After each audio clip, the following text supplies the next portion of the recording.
नमस्कार. आपल्या सगळ्यांचे महाराष्ट्र सोशल न्यूज चॅनलमध्ये हार्दिक स्वागत. चला वळूया तर एका नवीन बातमीकडे. आजची बातमी. सोनगीर ते नंदाणे रस्त्याच्या खडीकरण व डांबरीकरणाच्या कामात अनियमितता आणि निकृष्ट दर्जाचे काम होत असल्याचा आरोप करत शिवसैनिकांनी संबंधित ठेकेदाराला काळ्या यादीत टाकण्याची मागणी केली आहे. याबाबत मुख्य अभियंता, अधीक्षक अभियंता आणि जिल्हाधिकाऱ्यांना निवेदन देण्यात आले असून 3,10,00,000 रुपयांच्या या कामाची उच्चस्तरीय चौकशी करून काम रद्द करावे, तसेच संबंधित ठेकेदारावर कारवाई करावी अशी मागणी करण्यात आली आहे. नंदाणे ते सोनगीर हा जो रस्ता आहे हा गेल्या 3 वर्षापासून याचे कामकाज चालू आहे.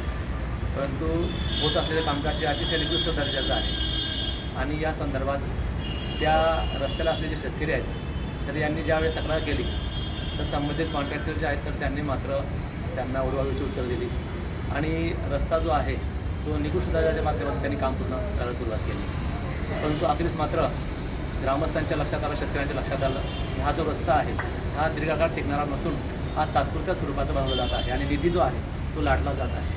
तर या संदर्भात आम्ही आज मुख्य अधीक्षक जुडे यांच्याकडे समस्त सोनगीर व नंदाणे ग्रामस्थांनी व शेतकऱ्यांनी हे आज निवेदन दिलेलं आहे की चालू असलेले जे काम आहे तर ते अतिशय निकृष्ट व खालच्या स्तराचा असल्या कारणास्तव जो मंजूर झालेला निधी आहे तो फक्त लाटण्याचं काम चालू आहे. तर तरी मुख्य अधीक्षक साहेबांनी ते काम थांबवावं या संदर्भात आम्ही निवेदन दिलेलं आहे. जर ते काम थांबवण्यात आलं नाही तर या संदर्भात आम्ही सर्व शेतकरी सोनगीर व नंदाण्याचे आंदोलन करणार आहोत. बातमी आवडल्यास चॅनलला लाईक व सबस्क्राईब करा व दररोज अशा नवनवीन बातम्या पाहण्यासाठी चॅनलला फॉलो करा. धन्यवाद.